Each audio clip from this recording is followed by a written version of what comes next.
ছোট পর্দার জনপ্রিয় অভিনেতা ওয়ালিউল হক রুমি মারা গেছেন। ইন্না লিল্লাহি ওয়া ইন্না ইলাইহি রাজিউন। সোমবার 22 এপ্রিল ভোরে রাজধানীর একটি বেসরকারি হাসপাতালে চিকিৎসাধীন অবস্থায় শেষ নিঃশ্বাস ত্যাগ করেন তিনি।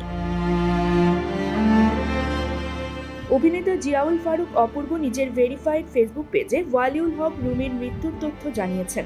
জানা গেছে, দীর্ঘদিন ধরে কোলন ক্যান্সারে ভুগছিলেন ওয়ালিউল হক রুমি। প্রাথমিক চিকিৎসা করাতে তাকে ভারতের চেন্নাইয়ে নেওয়া হয়েছিল। সেখানে চিকিৎসা শেষে দেশে একটি বেসরকারি হাসপাতালে চিকিৎসা নিচ্ছিলেন এই অভিনেতা।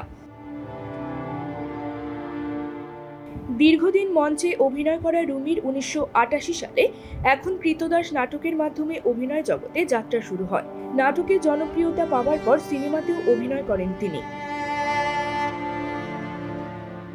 2009 সালে দরিয়াপাড়ের দৌলতি সিনেমায় অভিনয়ের মাধ্যমে প্রথমবার বড় পর্দায় কাজ করেন তিনি।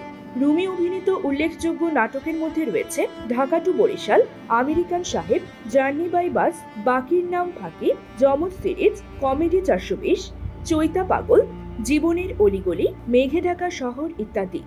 News desk, channel 16।